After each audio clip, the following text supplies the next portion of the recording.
इस पहले खुतबे 3 अहादीस आपकी खिदमत में तिलावत करनी है और ये तीनों फरामीन जनाब सैयदा फ़ातिमतुज़ ज़हरा सलामुल्लाह अलैहा के फरामीन।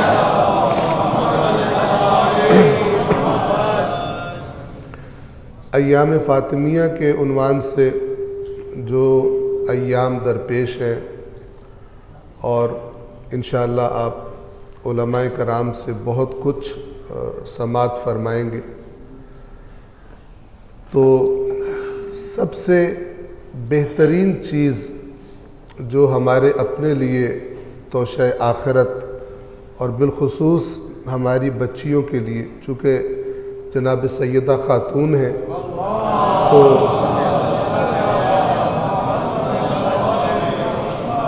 तो एक ख़ातून होने की निस्बत से हमारी ख़वातीन के लिए, हमारी बच्चियों के लिए गोया कि वो अपने दिल में एक ज़्यादा क़ुर्ब महसूस करती हैं। इस एतबार से अगरचे बीबी जिस तरह ख़वातीन के लिए उनकी सीरत नमूना है, इसी तरह मर्दों के लिए भी उनकी सीरत नमूना है, इसमें कोई शक नहीं। लेकिन बिलखुसूस ख़वातीन के लिए तो जनाब सैयदा के जो फरामीन हैं उनको इन अय्याम में तवज्जो से सुनना और उनमें बयान शुदा चीज़ों को इन अय्याम में कोशिश करना कि जिस कदर हो सके अपने वजूद पर उन्हें नाफिज किया जाए, अपने वजूद पर उन्हें लागू किया जाए। क्योंकि जो अल्लाह के रसूल ने, अल्लाह के क़ुरआन ने, तवज्जो फरमाइएगा, और अहले बैत अतहार ने अलैहिमुस्सलातु वस्सलाम, इन सब ने जो चीज़ मुत्तफ़िक़ा तौर पर बयान फरमाई है वो काबिल तवज्जो है कि अक्सर इसके बारे में गफलत पाई जाती है। और वो क्या है कि अगर इंसान कोई अच्छी चीज़ सुनता है, आयत कुरान सुनता है, उसका अजर है। फरमान मासूम सुनता है, उसका अजर है। लेकिन ये अजर मशकूक हो जाता है और ये अजर ज़ाया होने का अंदेशा पैदा हो जाता है कि जब जो सुना हो अमल उसके बरखिलाफ हो, या उस सुनी हुई चीज़ का हमारे वजूद पर कोई असर ही ना हो। तो इस सूरत में सिर्फ सुनना अगर इंसान समझे कि बस चूंकि मैं इतना जिक्र सुन रहा हूँ, मेरा इतना ज़्यादा सवाब है, लेकिन उस जिक्र का मेरे वजूद पे असर नहीं हो रहा, ये सवाब मशकूक है, इसके अगर मिला भी है तो ज़ाया हो जाने का अंदेशा है। अल्लाह ने कुरान में कितनी चीज़ें बताई हैं जिनके बारे में फरमाया कि ये अगर काम करोगे तो हबितत अमालुहुम, उनके आमाल ज़ाया हो गए उनकी इस हरकत की वजह से। तो इन फरामीन को सुनिएगा, आपने पहले भी सुन रखे होंगे, लेकिन ज़ाहिर है जितनी भी तकरार की जाए कम है। पहले फरमान में इस तरह से बीबी इरशाद फरमाती हैं, हुब्बिबा इलैया मिन दुनियाकुम सलास, तुम्हारी दुनिया में से। ये तुम्हारी दुनिया क्यों कहा? इसलिए कि खुद उन्हें दुनिया से कोई गरज नहीं है, दुनिया से कोई मोहब्बत नहीं है। हाँ, कुछ चीज़ें इस दुनिया में ऐसी वजूद रखती हैं कि बीबी फरमा रही हैं, तुम्हारी इस दुनिया से 3 चीज़ों की मोहब्बत मेरे दिल में डाल दी गई। 3 चीज़ों से मुझे मोहब्बत है। पहली, तिलावतु किताबिल्लाह, अल्लाह की किताब की तिलावत, इससे मुझे मोहब्बत है। देखिए, एक है तिलावत करना, बाज़ ख़ास मौक़ों पर मस्जिद में आ गए, माह रमज़ान आ गया, शब जुम्मा हो गई, मिसाल के तौर पर जुम्मा के दिन फ़लान सूरत की तिलावत कर लेना। एक दफ़ा ये तिलावत बहुत अच्छा है, एक दफ़ा इश्क और मोहब्बत के साथ कुरान की तिलावत। जिस काम से इंसान को इश्क होता है, मोहब्बत होती है, इंसान का जी चाहता है उसे करे, ये कैफियत असल मतलूब कैफियत है कुरान के बारे में। और बीबी इसकी तरफ इशारा फरमा रही है और किसको बता रही हैं? सबसे पहले उनको बता रही हैं कि जो इन हस्तियों के फरामीन की तरफ बाकियों की निस्बत ज्यादा तवज्जो रखते हैं और ज्यादा इन पर एतकाद रखते हैं, कि उनके अंदर ये सिफत पैदा हो जाए। बस हम अमली तौर पर कोशिश करें कि ये तिलावत कुरान से मोहब्बत, मैं मसलन कोई बहुत अच्छी मिसाल नहीं है लेकिन मिसाल दे रहा हूं आपको, और जो मिसाल देने लगा उसका 10% भी हो जाए तो भी एक इनकलाब का पेश खैमा बन जाएगा। किसी काम से मोहब्बत की, इश्क की और उसे करने की बेचैनी की मिसाल ये दे रहा हूं कि बहुत सारे लोग रात को आजकल इस हालत में उन्हें नींद आती है कि हाथ से मोबाइल उनके ऊपर ही गिर जाता है, आंखें बंद होने की वजह से मोबाइल सीने पे गिरा पड़ा होता है। इस हालत में उसे देखते देखते नींद की हालत में चले जाते हैं। और बाज लोग सुबह उठते साथ ही पहला हाथ, अभी आंखें पूरी नहीं खुली होती, पहले टटोल के मोबाइल को हाथ मारते हैं और देखते हैं कि क्या मेरे लिए पैगाम आए हैं, क्या मैसेज आए हैं, मसलन फेसबुक में क्या हो गया। ये इंसान की इस काम की मोहब्बत की अलामत है। मैं कह रहा हूँ इसका 10%, मैं कह रहा हूँ इसका मसलन इससे भी कम कर लो, लेकिन कुछ मोहब्बत तो हो दिल में कुरान मजीद के अंदर क्या लिखा है उसे जानने की। तो बीबी फरमा रही है तुम्हारी इस दुनिया से मुझे 3 चीज़ों से मोहब्बत है। एक, तिलावत कुरान, दूसरी वन्नज़रु फी वजह रसूलिल्लाह सल्लल्लाहु अलैहि वसल्लम,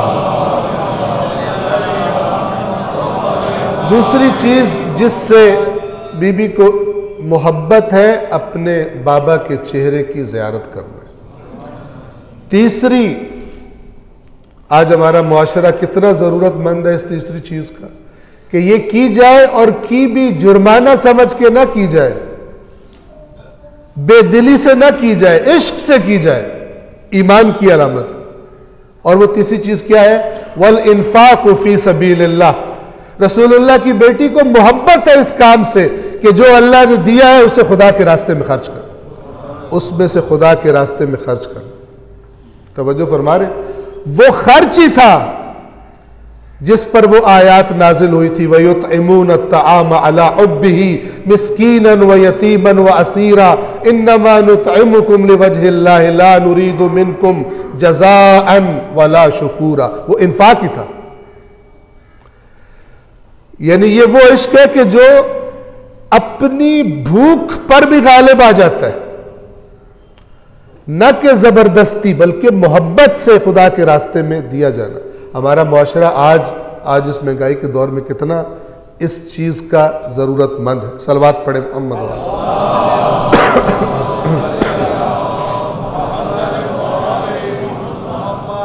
दूसरा फरमान,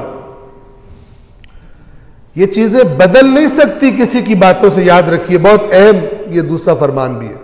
और ये अक्सर आइम्मा से ये रिवायत नकल हुई है अल्फाज के थोड़े बहुत फर्क के साथ,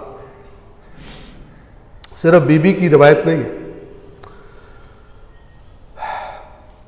एक शख्स ने रुवी अन्न रजुलन क़ाल लिम्रअतिही इज़हबी इला फ़ातिमत बिन्त रसूलिल्लाह सल्लल्लाहु अलैहि वआलिहि, एक शख्स ने अपनी ज़ौजा से कहा कि बिन्त रसूलुल्लाह के पास जाओ, फसअलीहा, उनसे सवाल करो, अन्नी, मेरे बारे में, अन्नी मिन शिअतिकुम अम लस्तु मिन शिअतिकुम, सवाल करो। अपनी बीवी से कहा उसने, बीबी से जाके मेरे बारे में सवाल करो। ये हम अक्सर मजालिस में सुनते हैं ना, जिसको बीबी ने कबूल कर लिया, जिससे बीबी राजी हो गई, अब इसको भी सुने। यानी अपने मन से बना लेने वाली बातों से बीबी राजी नहीं होती। बीबी ने खुद जो फरमाया वो सबसे ऑथेंटिक है कि वो किसे कबूल करती है। जाओ बीबी से सवाल करो कि वो मेरे बारे में फरमाए कि मैं उनके शियों में से हूं या मैं उनके शियों में से नहीं हूं। तो बीबी ने जो जवाब दिया वो सिर्फ उसके लिए नहीं था, क़यामत तक सबके लिए था, मेयार दे दिया। फसअलतहा फक़ालत, उस औरत ने जाके बीबी से सवाल किया तो बीबी ने जवाब दिया, क़ूली लह, तू जाकर अपने शौहर से कह दे, इन कुन्त तअमलु बिमा अमरनाका, अगर तो तू जो हमने अमर किए हैं उन पर अमल करता है, हमारी बातों को तू मानता है, वह तंतही अम्मा ज़जरनाका, और जिनसे हमने मना किया उनसे तू बाज आ जाता है, उनसे तू रुक जाता है, अगर वो तू काम करता है तो रुक जाता है। फ़अंत मिन शिअतिना व इल्ला फला, तो तब तू हमारे शियों में से है, और अगर तू ये काम नहीं करता तो नहीं है। अब बीबी की इस बात को हम सरफे नजर कर दें, और ये बात वो है जो कुरान भी कहता है, ये बात वो है जो बाकी मासूमीन भी फरमाते हैं, इससे सरफे नजर कर दें और मसलन एक रस्म हम मसलन जो हो सकता है उस जमाने में मौजूद भी ना हो जिस जमाने में मासूमीन थे, और हम कहें कि ये करने से जो ये करेगा उससे बीबी राजी है। भाई जो तुमने खुद बनाया है, जिसकी निस्बत भी बीबी से साबित नहीं है, आइमा मासूमीन से साबित नहीं है, वो करके तुम बीबी को राजी कर रहे हो। जो बीबी ने खुद फरमाया वो करने की फिक्र में क्यों नहीं हो? और वो क्या है? जो उनका हुक्म है उसकी इताअत की जाए, और जिन कामों से उन्होंने मना कर दिया उन कामों से बंदा मना हो जाए, तो वो फरमाते हैं तू हमारा शिया है, वरना तू हमारा शिया नहीं है। चाहे अपनी बनाई हुई बातों पर अपने दिल में तू खुश होता रहे कि तू है। सलवात पढ़े मोहम्मद वाले।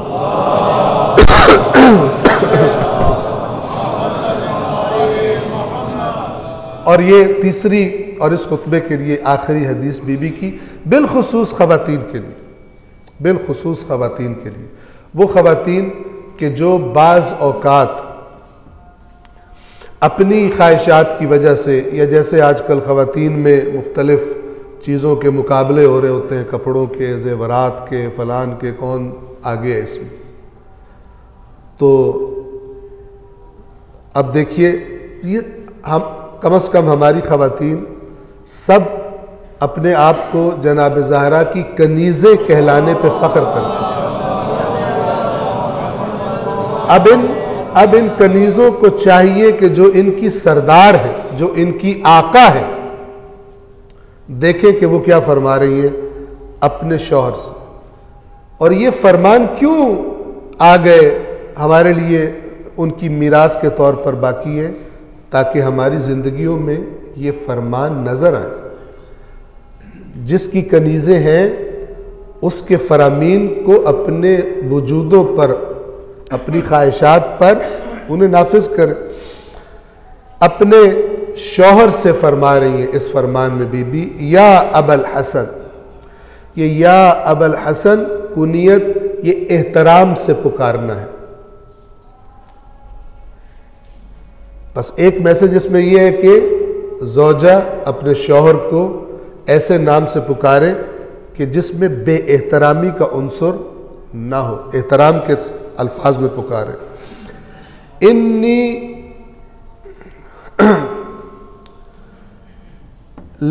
लअस्तहयी मिन इलाही, कि ए अबल हसन मुझे अपने माबूद से हया आती है, मुझे अपने माबूद से शर्म आती है, हया महसूस होती है। अन उकल्लिफ़ नफ्सक मा ला तक़दिरु अलैह, कि मैं आपसे कोई ऐसा मुतालबा करूं, कोई ऐसी चीज लाने का, कोई ऐसा काम करने का जिस पर आप कुदरत नहीं रखते। आपकी मसलन आमदनी इतनी नहीं है, अब आपके दिमाग दौड़ न जाए वो गैबी चीजों की तरफ और फलान की तरफ। उन्होंने उसवा बनना था आम इंसानों के लिए, फरिश्तों के लिए और सुपरमैन्स के लिए उसवा नहीं बनना था कि बंदे के वो तो सब कुछ कर सकते थे, तो ये फिर क्या जुमला हुआ ना। जो वो फरमा रहे उसको ही सुने, ज्यादा आगे बढ़ने की कोशिश ना करें। क्या फरमा रही है कि मुझे अपने रब से हया आती है ए अबुल हसन, कि मैं आपसे किसी ऐसी चीज का मुतालबा करूं जिसे अंजाम देने की आप में कुदरत ना हो। क्या मतलब?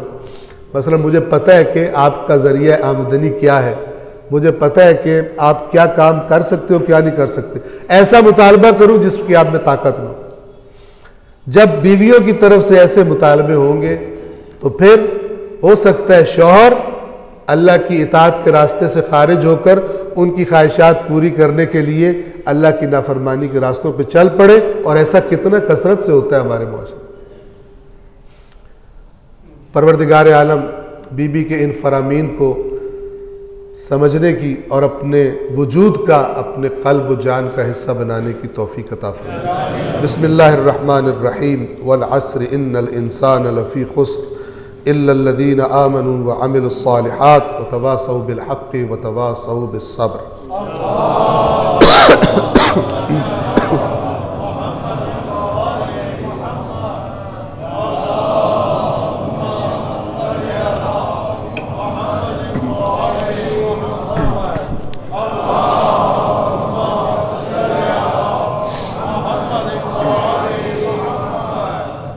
अऊज़ु बिल्लाहि मिनश्शैतानिर्रजीम बिस्मिल्लाहिर्रहमानिर्रहीम अल्हम्दुलिल्लाहि रब्बिल आलमीन बारिइल खलाइक़ि अजमईन वस्सलातु वस्सलामु अला नबिय्यिहि व सफ़िय्यिहि व हाफ़िज़ि सिर्रिहि व मुबल्लिग़ि रिसालातिहि सय्यिदिना व नबिय्यिना अबिल क़ासिम मुहम्मद व अला अमीरिल मुमिनीन अली इब्न अबी तालिब व अला फ़ातिमत ज़हरा सय्यदत निसाइल आलमीन व अलल हसन वल हुसैन सय्यदै शबाब अहलिल जन्नह व अली इब्न हुसैन व मुहम्मद इब्न अली व जाफ़र इब्न मुहम्मद व मूसा इब्न जाफ़र व अली इब्न मूसा व मुहम्मद इब्न अली व अली इब्न मुहम्मद वल हसन इब्न अली वल खलफ़िल क़ाइमिल महदिय्यिल मुंतज़र सलवातुल्लाहि व सलामुहु अलैहिम अजमईन। अल्लाहुम्मा अग़फ़िर लिल मुअमिनीन वल मुअमिनात वल मुस्लिमीन वल मुस्लिमात अल अहयाइ मिनहुम वल अमवात ताबि' बैनना व बैनहुम बिल खैरात इन्नका मुजीबुद दअवात इन्नका अला कुल्लि शैइन क़दीर। सलवात पढ़ें।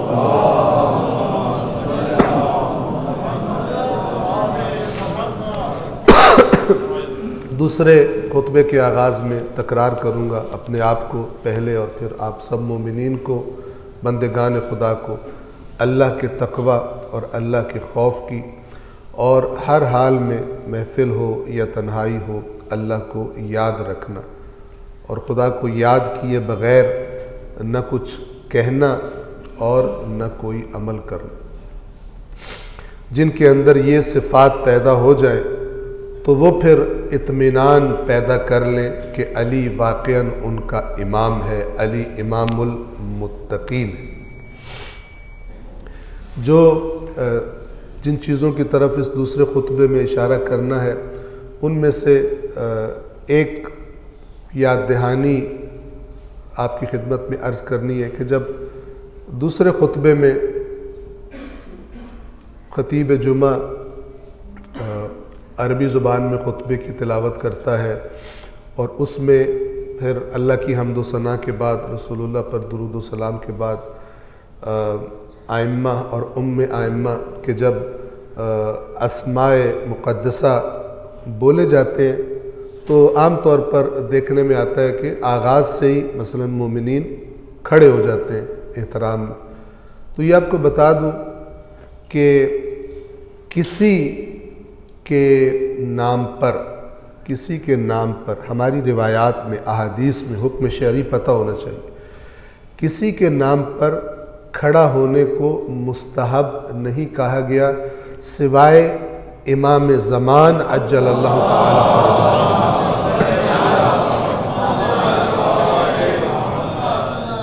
और उसकी भी मसलहत ये है यानी ये एक्स्ट्रा जो एक खड़े होकर अदाए एहतराम करना है वो इसलिए है कि वो मेरे और आपके ज़माने के इमाम हैं। तो ये बस आपको पता होना चाहिए कि जो रिवायात में आया है कि जिस नाम पर खड़े हो जाना चाहिए वो ज़माने के इमाम का जब जिक्र आए तो उसमें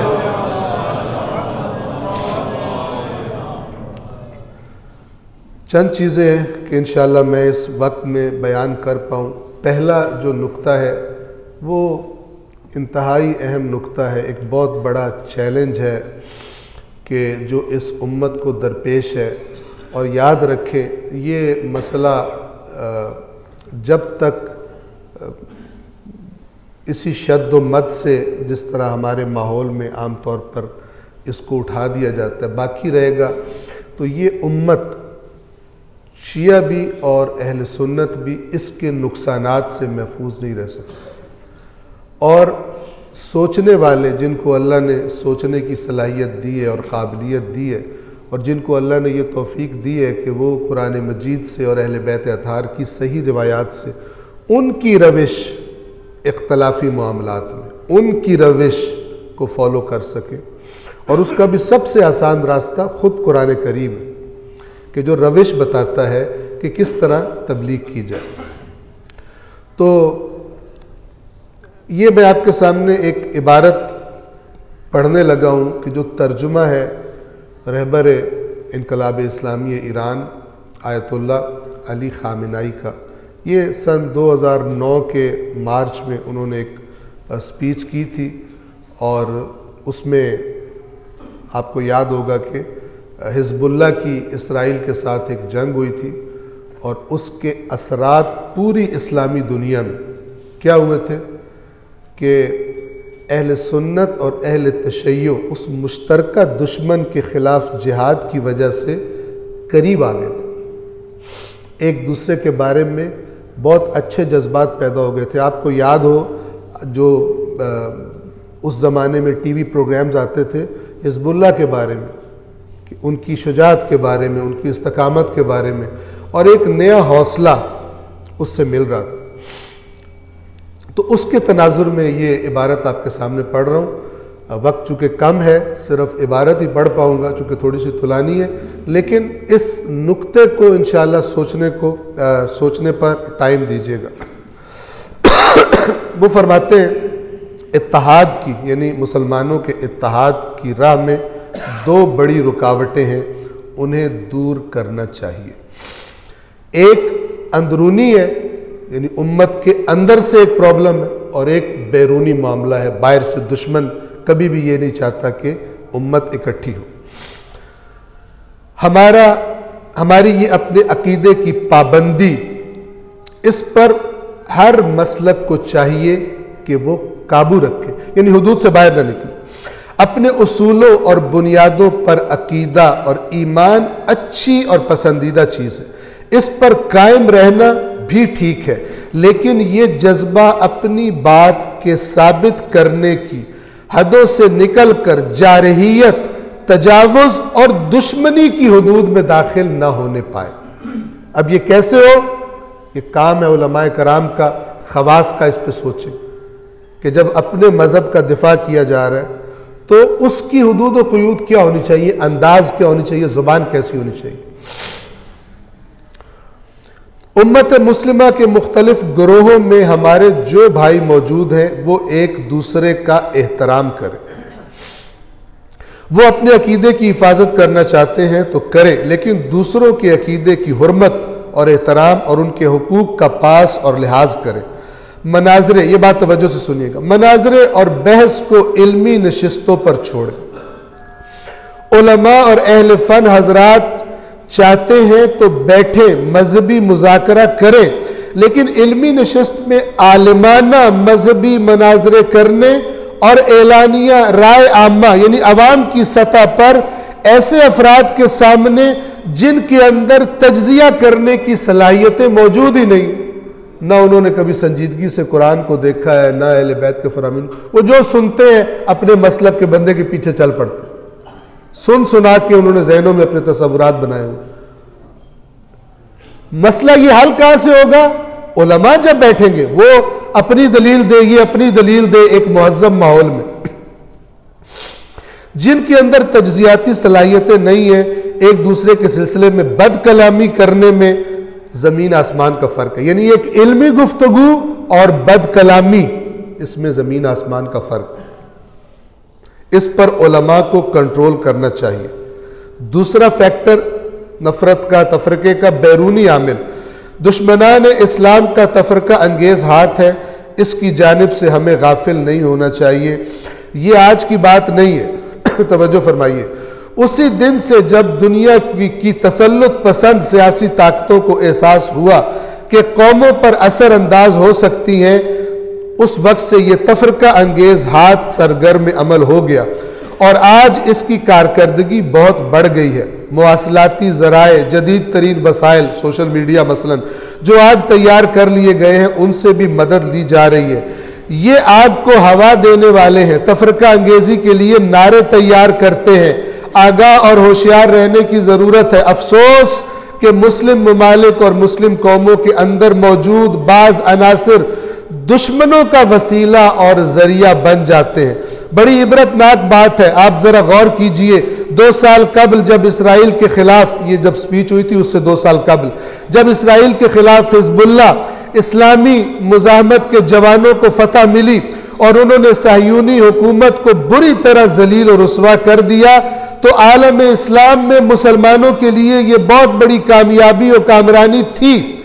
तफरका अंगेज हाथों ने फौरी तौर पर शिया सुन्नी मसले को हवा देना शुरू किया ताकि ये जो कुर्ब की फिजा बनी है ये खत्म हो। फिरका वाराना तासुब को बढ़ाना शुरू कर दिया। लुबनान के अंदर भी और मशरिक वुस्ता और आलम इस्लाम की सतह पर भी इस तरह के गोया शिया सुन्नी मसला अभी अभी वजूद में आया हो, पहले था ही नहीं।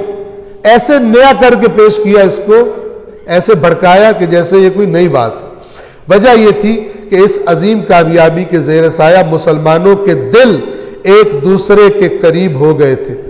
उन्हें शिया सुन्नी मसला उठाकर एक दूसरे से दूर करने की कोशिशें की गई। सलवात पढ़े मोहम्मद वाले।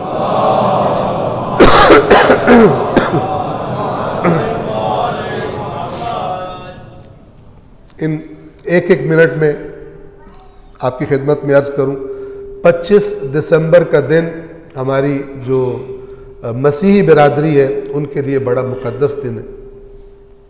मैं सिर्फ ये इशारा करूंगा कि इस 25 दिसंबर के दिन को हम मुसलमान क्या करें, तो हमें कुरान मजीद ने गाइड किया है, रहनुमाई की है। कुरान की निगाह से तवज्जो करें।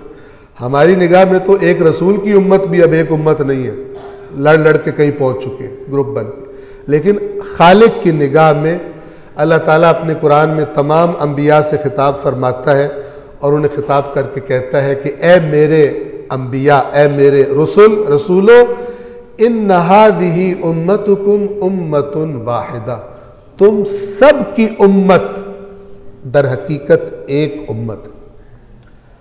हम तो आहिस्ता आहिस्ता तंग से तंग नजरी का शिकार होते जा रहे हैं, लेकिन कुरान मजीद हमें जो पॉलिसी देता है वो नजरों को वसी करने की। तमाम अंबिया की उम्मतें अल्लाह की नजरों में दर हकीकत एक है, चूंकि अपने अपने जमाने में वो अल्लाह ही के नुमाइंदे को फॉलो करने वाले। तो ये एक आयत। दूसरी आयत, आयत नंबर 64 सूरह आल इमरान की, जो मुबाहला वाली आयत के बाद आती है, मुबाहला वाली 61 नंबर आयत है।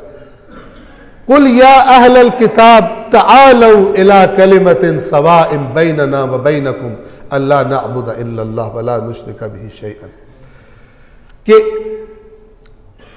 अहले किताब को कुरान मजीद अल्लाह तबारक व तआला अपने नबी से फरमा रहे कि दावत दो कि हम जो हमारे दरमियान मुश्तरक चीज है, आओ उस पर इकट्ठे हो जाए।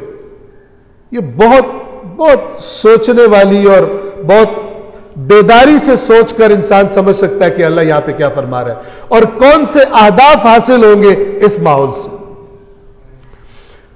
तो जो कॉमन चीजें, खुद हजरत ईसा अलैहिस्सलातु वस्सलाम दोनों के नजदीक मुकद्दस हस्ती, हजरत मरियम सलामुल्लाह अलैहा दोनों के नजदीक मुकद्दस हस्ती है।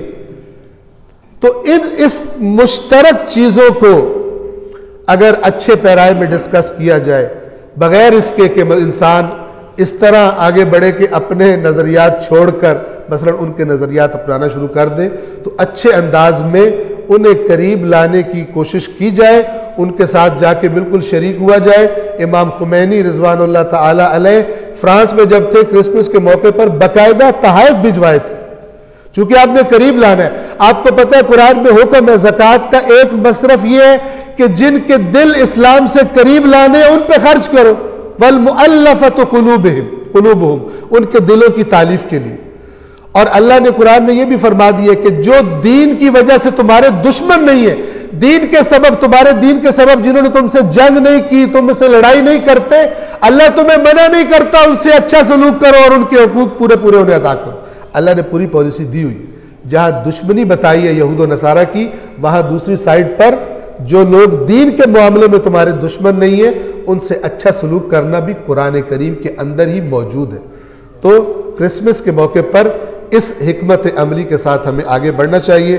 कायद आज़म मोहम्मद अली जिन्नाह रहमतुल्लाह अलैह के जिनके मसलन तवस्सुत से ये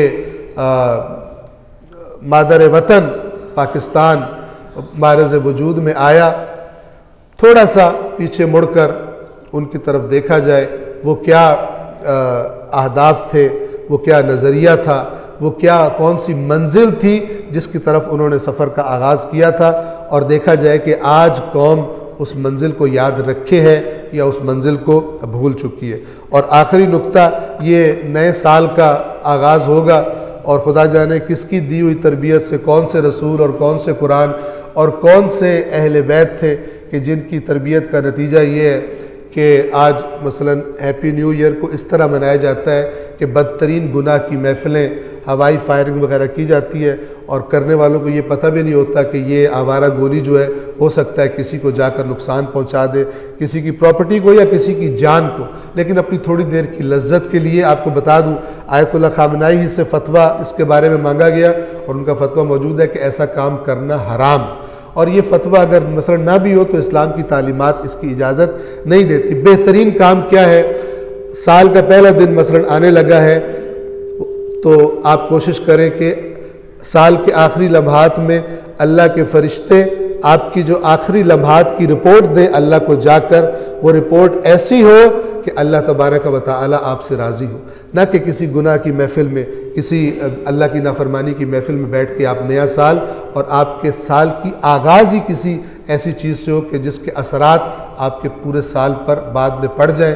तो मैं यहीं पर इसको तमाम करता हूँ। खुदावंद आलम अमल करने की हम सबको तौफीक अता फरमाए। बिस्मिल्लाहिर्रहमानिर्रहीम। कुल हुवल्लाहु अहद अल्लाहुस समद लम यलिद वलम यूलद वलम यकुल लहू कुफुवन अहद। सदक़ल्लाहुल अलीयुल अज़ीम। अस्सलामु अलैकुम व रहमतुल्लाहि व बरकातुहू।